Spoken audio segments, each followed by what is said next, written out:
వాక్యం చదువుకుందాం. 2వ దినవృత్తాంతములు 11వ అధ్యాయము 16వ వాక్యం. వారి శరీరాలు అట్లుండగా ఇశ్రాయేలీల గోత్రముల అంతటను ఇశ్రాయేలీల దేవుడైన యెహోవాను వెదకుటకు మనస్సు నిలుపుకొనిన వారు తమ పితరుల దేవుడైన యెహోవాకు బలులు అర్పించుటకై యెరూషలేమునకు వచ్చిరి అని ఉంది. ఇక్కడ వాక్యములో ఏం రాయబడి ఉన్నదంటే, యెహోవాని వెదకుట మనస్సు నిలుపుకొనిన వారు అని రాయబడింది. యెహోవాని వెదకటానికి మనస్సు నిలబడాలి. 30వ అధ్యాయం చూడండి. ఇదే దినవృత్తాంతంలో 19వ వాక్యం కూడా చూద్దాం. తర్వాత 19వ అధ్యాయం 3వ వాక్యం కూడా చూద్దాం. అక్కడ ఏమంటున్నాడు 3వ వాక్యంలో, అయితే దేశములో నుండి నీవు దేవతా స్తంభములను తీసివేసి దేవుని యొద్ద విచారణ చేయుటకు నీ మనస్సు నిలుపుకొని ఉన్నావు, నీ యందు మంచి క్రియలు కనపడుతున్నావు అని దేవుడు చూశాడు. యోధారాధైర్య యెహోషాపాతు విషయంలో ఇది జరిగిందన్నట్టు. దేవతా స్తంభములంటే అర్థం అవుతుందా? మీరు కొన్ని గ్రామాల్లో చూస్తే గజస్తంభాలని ఉంటాయి. అది ఇంగ్లీషు భాషలో పిల్లర్స్ అంటారు అంతే. గజస్తంభం దేనికి పోలిక చెప్పండి? మన గ్రామాల్లో గజస్తంభం నిలబెడుతున్నారు అంటారు. తెలుసా అమ్మా? తలపుతున్నావు తెలుసు కదా, గజస్తంభాలు. దానికి పైన దీపాలు వెలిగిస్తూ ఉంటారు. నిత్యం వెలుగుతూనే ఉంటాయి. అయితే ఈ దేవతా స్తంభాలు అంటారు వాటిని. ఆ స్తంభాలను తీసివేయటకు నువ్వు మనసు నిలుపుకున్నావని నీలో నాకు మంచి క్రియ కనపడుతుంది అంటున్నాడు దేవుడైన యెహోవా.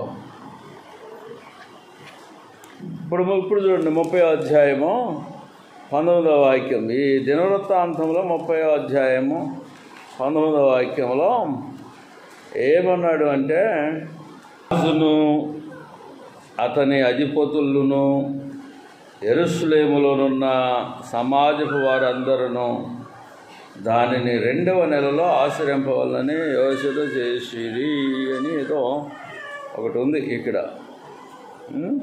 అది 33వ వాక్యం. అయితే దేవునికి స్తోత్రాలు. దేవుణ్ణి వెతకటం నేర్చుకోవాలి. నేను నేర్పించేది ఏంటి? దేవుణ్ణి వెతకటం. ఎలా వెతుకుతున్నావు దేవుణ్ణి? కళ్ళు మూసుకొని వెతుకుతున్నావండి దేవుణ్ణి కదా. కొందరు కళ్ళు మూసుకొని నడుస్తూ ఉంటుంటారు, నిద్రలో నడుస్తూ ఉంటారు. నిద్రపోయి మంచం మీద నుంచి లేచి నడిచిపోతూ ఉంటారు.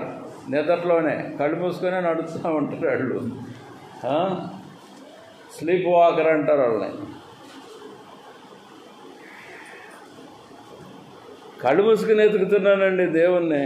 అవును, కళ్ళు మూసుకొని ఎతకాల.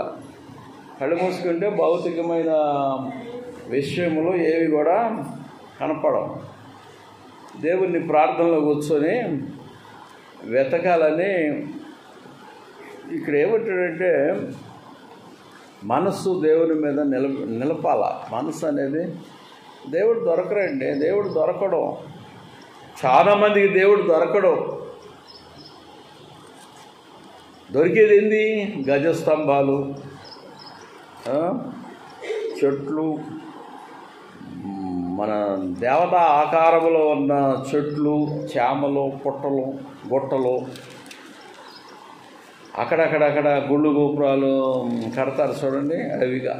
అవి దొరుకుతాయి. కానీ వాటిలో వీళ్ళు మంత్రంతో ప్రతిష్ఠించినటువంటి మంత్రశక్తిని ప్రయోగించి ప్రతిష్ఠించిన మన ఆకారాలు వీళ్ళకి కనపడతాయి. కానీ వాస్తవానికి దేవుడు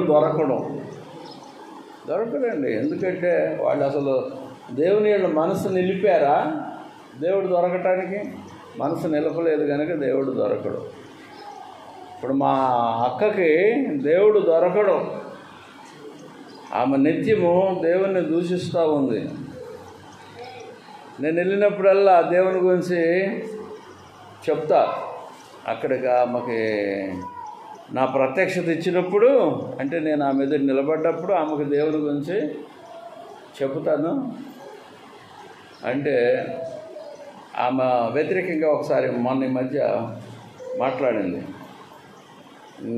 నిన్ను గురించి దేవుడు చూసుకుంటాడు, నాకు అవసరం లేదని నేను చెప్పడం మానేశాను.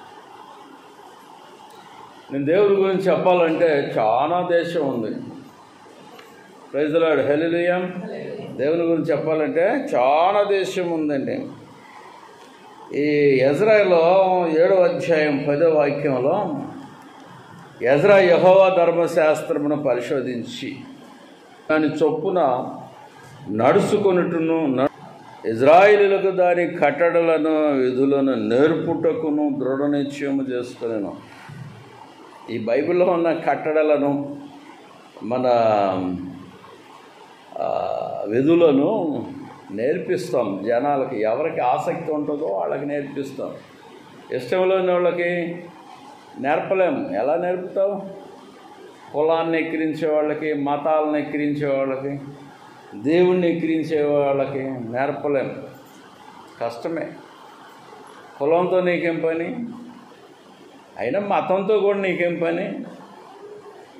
దేవుని గురించి తెలుసుకోవాలి నువ్వు, లేకపోతే దేవుని గురించి చెప్పాలి, వినాలి. దేవుడు దొరకడు అన్నాను. ఎందుకు దొరకడు? అంతే దాని సంగతి. యెహోవా దొరుకు కాలము నందు మాత్రమే ఆయనను వేదకుడి అంటారు. అదే దొరికే కాలంలోనే దొరుకుతాడు, తర్వాత అసలు దొరకడేగా. ఈ శూన్యం ఎంత పొడుగుందంటారు? శూన్యం ఎంత పొడుగుంది చెప్పండి. నన్ను అడిగితే నాకు తెలియదు అంటాను. వెడల్పు ఎంత ఉంది మిమ్మల్ని అడిగితే మీరు కూడా అదే చెప్పొచ్చు, దాని గురించి జ్ఞానం తెలిస్తే. శూన్యము వెడల్పు కూడా నాకు తెలియదు. ఎత్తు ఎంత ఉంది? ఎత్తు కూడా తెలియదు. అంతే సంగతి. ఎంత పోయినా అంతే, ఎంత వెళ్ళినా అంతే సంగతి.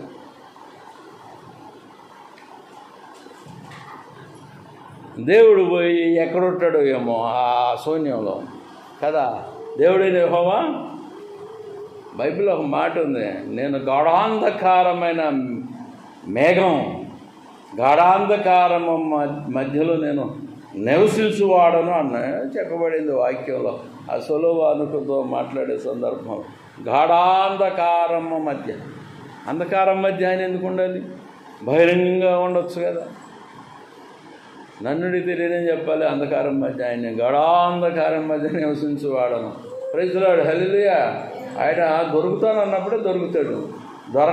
ఆయన దొరకని కాలాలు రాబోతున్నాయండి. దేవుణ్ణి వెతికినా కూడా దొరకడు ఆయనకి.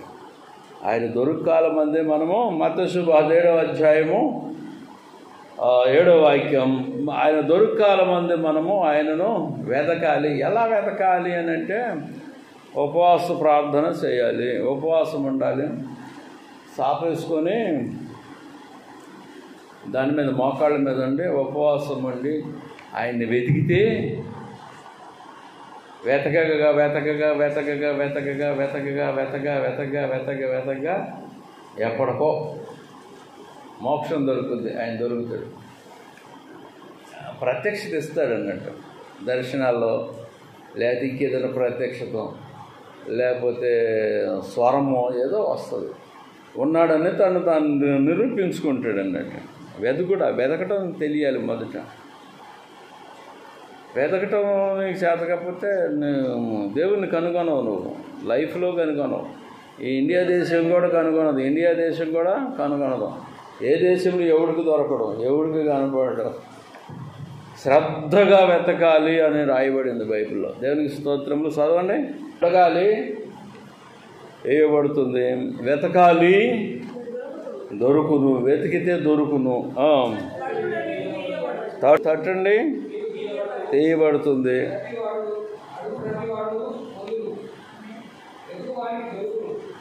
వెతకవానికి దొరుకును. వెతికితే దొరుకుతాడు. దానికి కొంత సాధన ప్రయాసం ఉంటుంది. దేవుణ్ణి వెతికితే ఆయన దొరుకుతాడు. Praise the lord. హల్లెలూయా. పరమగీతంలో 3వ అధ్యాయంలో, పరమగీతం 3వ అధ్యాయం 1-4 వాక్యం. ఒక అమ్మ పండుకొని వెతుకుతుందంట. ఈ సోమర మనిషి పండుకొని మంచం మీద బరుండి వెతుకుతుంది. మరికొందరు నిద్రపోతూ వెతుకుతుంటారు దేవుణ్ణి. నిద్రపోతూ వెతుకుతుంటారు ప్రభువుని. దేవునికి స్తోత్రాలు. గ్రహించండి, మీరు గ్రహించాలని చెప్తున్నాను ఆ విషయం. దేవునికి స్తోత్రాన్ని. దేవుని వెతికితే ఆయన ప్రవచనాలు ఇచ్చాడు. కొన్ని ఒక్కొక్కళ్ళ గురించి చెప్పడం జరుగుతుంది. దేవునికి స్తోత్రాలు. ఇప్పుడు చదవండి. ఒకళ్ళు పరుండి వెతుకుతున్నారు, ఒకళ్ళు నిద్రపోతే వెతుకుతున్నారు, ఒకళ్ళేమో సోమర్తనంతో వెతుకుతున్నారు. పట్టణమునందు సంచరించు కావలివారు నాకు ఎదురుపడగా మీరు నా ప్రాణప్రియుని చూసితిరా అని నేను అడిగి తిని, నేను వారిని విడిచి కొంచెం దూరం పోగా నా ప్రాణప్రియుడు నాకు ఎదురుపడి వదిలిపెట్టగా నేను అతన్ని పట్టుకుంటుని, నా తల్లి ఇంటికి అతని తోడుకొని వచ్చి తిని, నన్ను కనిన దాని ఎర్రలోనికి తోడుకొని వచ్చి తినని. ఇక్కడ రాత్రి వేళ పడుకొని వెతుకుతుందంట ఈ అమ్మగారు. ఆయన వచ్చాడు, తలుపు దాడుతున్నాడు. తలుపు దగ్గర నిలబడ్డాడు. బయట వైపు తలుపు తీయని ఇట్లా దాడుతున్నాడు. వెలుపల నుంచి ఆ యొక్క ఏళ్ళు రంగురంగులుగా కనపడుతున్నాయి లోపలికి. నా ప్రాణప్రియుడు వచ్చాడు, తలుపు దాడుతున్నాడు. నేను ఇప్పుడు లేవలేను, బట్టలు తీసి అక్కడ తగిలించాను హ్యాంగర్కి, పడుకొని ఉన్నాను. నిద్ర వస్తుంది, మత్తుగా ఉంది. ఆయన ఏమంటాడులే, ఒక మత్తు అనేది ఒక నిద్ర కొద్దిసేపు పడుకొని తలుపు తీస్తే చేర్చుకుంటాను అనుకున్నది. ఈమె లేచిపోయేసరికి ఆయన వెళ్ళిపోయాడు. Praise the lord. హల్లెలూయా. అంటే దాని అర్థం ఏంటంటే, దేవుని వెతుకుతావు కానీ పడుకొని వెతకూడదు, నిద్రపోతూ వెతకూడదు. వెతికితే దేవుణ్ణి యాక్టివ్గా లేచి ప్రార్థనలో కూర్చొని దేవుణ్ణి ప్రార్థన చేస్తూ వెతకాలి. ఇక్కడ చాలా సందర్భం రాసింది, అదంతా నేను చెప్పుటకు నాకు ఇప్పుడు మార్గం లేదు.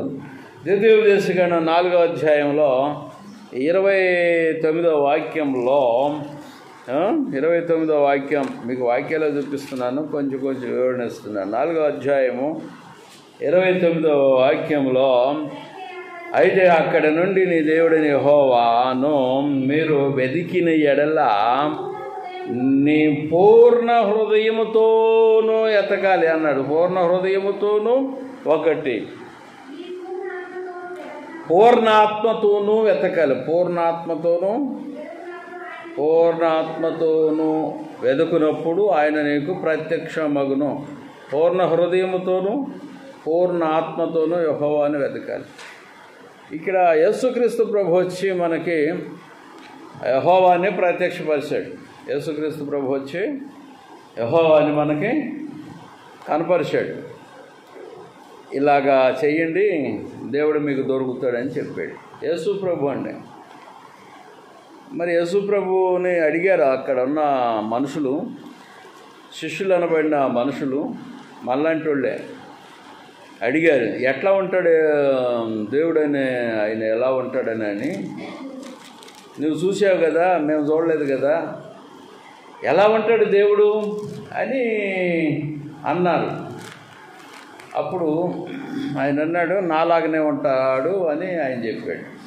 నేను ఎలా ఉన్నాను అలా ఉంటాడు అని యేసుక్రీస్తు ప్రభు చెప్పాడు. దేవుని గురించి చెప్పాడు. ఇలా ఉన్నాడు, ముక్కు ఉంటుంది, కళ్ళు ఉంటాయి, నోరు ఉంటుంది, కాళ్ళు ఉంటాయి, చేతులు ఉంటాయి, నాలాగనే ఉన్నాడని ప్రభు చెప్పాడు. మనుష్య కుమారుడు తప్ప ఎవరునూ యెహోవాను చూసి ఉండలేదు. అయితే దేవునికి స్తోత్రాలు. యెషయా గ్రంథంలో 55వ అధ్యాయంలో 6వ వాక్యంలో, యెహోవా మీకు దొరుకు కాలమునందు ఏం చేయాలి? యెహోవా మీకు దొరుకు కాలమునందు ఆయనను వెదకుడి, ఆయన సమీపంలో ఉండగా ఆయనను వేడుకొనుడి. ఆయన సమీపంలో ఉండగా వేడుకొనుడి. ఇలా చెప్పబడింది. వాక్యాలు నేను వినిపిస్తున్నాను మీకు. దీని గురించి మత్తయి శుభవార్తలో రాయబడింది, పాత నిబంధనలో రాయబడింది వచనాలు, మన క్రొత్త నిబంధనలో రాయబడింది, మన లోకా శుభవార్తలో రాయబడింది, మత్తయి శుభవార్తలో రాయబడింది. లోకా శుభవార్త 15వ అధ్యాయం 4 నుంచి 8 వాక్యాలు. లోకా 15వ అధ్యాయము 4 నుంచి 8 వాక్యాలు, 4 వాక్యాలు ఉన్నాడు. మన దేవునికి స్తోత్రాలు. 15వ అధ్యాయంలో లోకా శుభవార్తలో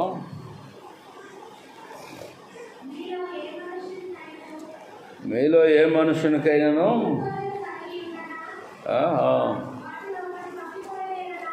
గొర్రె తప్పిపోయిన ఎడల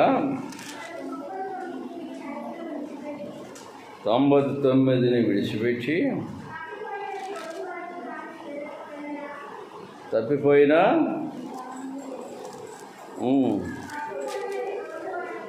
తప్పిపోయినది దొరికి వరకు దాన్ని వెతక వెళ్ళడా?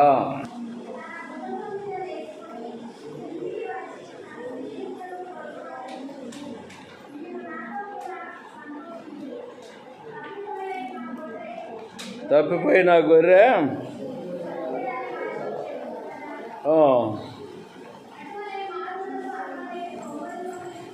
అటువలే మారు మనసు అక్కరలేని నీతిమంతుల విషయమై సంతోషము కంటే మారు మనసు పొందు ఒక్క పాపి విషయమై పరలోకమందు ఎక్కువ సంతోషం కలుగును. ఏ స్త్రీకైనను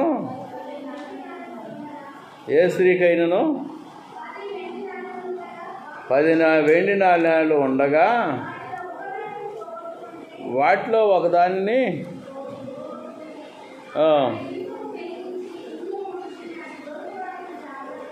దీపము వెలిగించి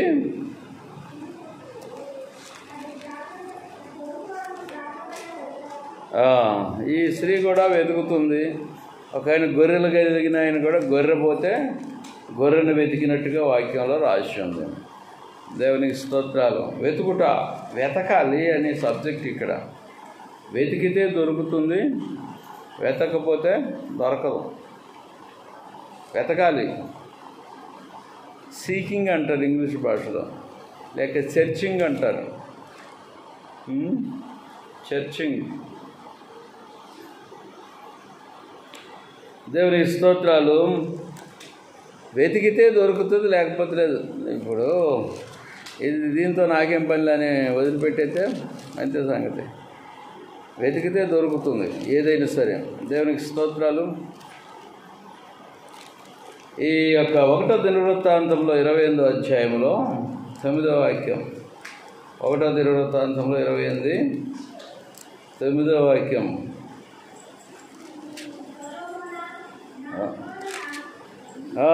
సొలొమోనా, నా కుమారుడా, నీ తండ్రి యొక్క దేవుడైన యెహోవా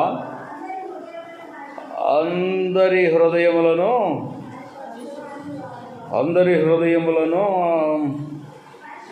హృదయములను పరిశోధించువాడును,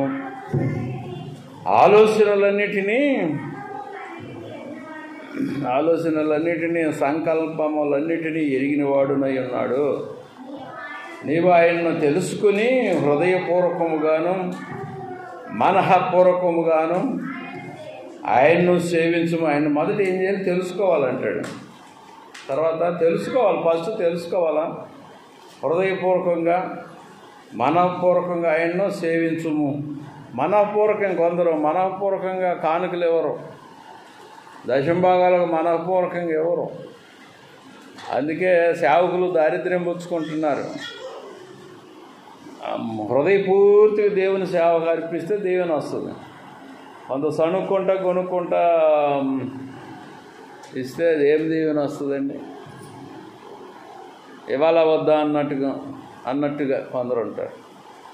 సేవకు అర్పించేది కూడా హృదయపూర్తిగా కొనక్క అర్పించాలని ఉంటుంది. దేవుని పని చేసినా యాక్టివ్గా చేయాలని ఉంటుంది. Praise the lord. హల్లెలూయా. దేవుని సేవ కొరకు జీవితాలు సమర్పించుకొని సేవ చేస్తారు కొందరు. ఒక ఆయన 2 ఎకరాల భూమి అమ్మి 2 చర్చిలు 3 చర్చిలు కట్టించిండట జగ్గేపేటలో. ఎవరు? ఈ అమ్మగారు వాళ్ళ అన్న యొక్క వ్యాసారి. ఆయన సేవ చేస్తుండం. తన సొంత భూమిని అమ్మి చర్చిలు కట్టించిండండి. సొంత తన పిల్లలకు ఉంటుంది కదా, కానీ పిల్లల కొరకు ఉంచలేదు. పొలం అమ్మేసి దేవునికి అర్పించిండు. ఇక పిల్లలకు ఉండదు, అది దేవునికే. ఆయన ఒకవేళ చేయలేని పరిస్థితుల్లో దేవుని సేవ జరుగుద్ది. Praise the lord. Hallelujah, hallelujah, hallelujah. దేవుని యొక్క వాక్యము మన హృదయపూర్వకంగా మనపూర్వకంగాను ఆయనను సేవించుము. ఆయన్ను వెతికిన ఎడల ఆయన నీకు ప్రత్యక్షమగును. నీవు ఆయన్ను విసర్జించిన ఎడల ఆయన నిన్ను నిత్యముగా త్రోసివేస్తాడు. మనం వదిలేస్తే ఆయన కూడా నిన్ను వదిలేస్తాడు. మనం వెతికితే ఆయన దొరుకుతాడు. Praise the lord. హల్లెలూయా. తర్వాత 2వ దినవృత్తాంతంలో 7:14. 2వ దినవృత్తాంతంలో 7:14 వచనం. నా పేరు పెట్టబడిన నా జనులు తమను తాము తగ్గించుకొని ప్రార్థన చేసి నన్ను వెతికి తమ చెడు మార్గములను విడిసిన ఎడల ఆకాశము నుండి నేను వారి ప్రార్థనలను విని వారి పాపాన్ని క్షమించి వారి దేశాన్ని స్వస్థపరుస్తాను. పాపాన్ని క్షమిస్తాను, తర్వాత దేశాన్ని స్వస్థపరుచుదును అని చెప్పబడిన. చెడు మార్గాలు విడవాలి, తమను తాము తగ్గించుకోవాలి, నన్ను వెతకాలి. చెడు మార్గాలను మొదట విడవాలి. చెడు అనే దానిని విడవాలి. చెప్పబడిన వాక్యం అది. దేవునికి స్తోత్రాలు. కీర్తనలో మరొక మాట, కీర్తన 34:10 వచనంలో 34:10 వచనం ఏమంటాడు? 34:10 వచనం కీర్తనలో, సింహపు పిల్లలు లేమి గలవై ఆకలి గొనును, యెహోవాను ఆశ్రయించు వారికి ఏ మేలు కొదువే ఉండదో. అది వచనం. ఏది? కీర్తన 34:10. కొదువై ఉండదో. దేవునికి స్తోత్రం. ఇంకొక వచనంతో ముగింపు చేద్దాం, టైం అయిపోయింది. సామెతలో 8వ అధ్యాయంలో 8వ అధ్యాయం 17వ వాక్యం. 17వ వాక్యం. నన్ను ప్రేమించు వారిని అందరినీ నేను ప్రేమిస్తున్నాను, నన్ను జాగ్రత్తగా వెతుకువారు నన్ను కనుగొందురు. ఏమన్నాడు ఆయన? అమ్మా, నన్ను జాగ్రత్తగా వెతుకువారు నన్ను కనుగొంటారు. జాగ్రత్తగా వెతకాలి, జాగ్రత్తగా వెతకాలి. అర్థం కదా? దేవుణ్ణి కనుగొనాలంటే ఇప్పుడే ఆయన దొరికే కాలం, యెహోవా దొరుకు కాలం అందు ఆయన వెదకుడే. యెహోవా దొరుకు కాలం అందు ఆయన వెదకుడే.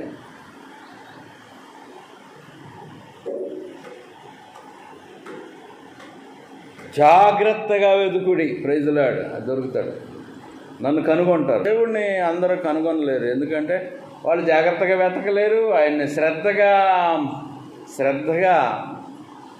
వెతకరు, శ్రద్ధగా ప్రార్థన చేయరు, శ్రద్ధగా ఆరాధన చేయరు, శ్రద్ధగా పాట పాడరు, చర్చికి పోదామా వద్దా అన్నట్టుగా ఏదో అన్నట్టుగా ఉంటారు. అలాంటి వారికి ఆయన దొరకడు. దేవుని వాక్యం బోధిస్తుంది, శ్రద్ధగా వెతకము నన్ను కనుగొంటావు అంటాడు. Praise the lord. హల్లెలూయా. మనఃపూర్వకంగా పూర్ణ హృదయముతో పూర్ణ ఆత్మతో శ్రద్ధగా వెతికితే దొరుకుతాడు. దేవునికి స్తోత్రం. హల్లెలూయా, హల్లెలూయా, హల్లెలూయా. దేవుడి వాక్యం దీవించును గాక.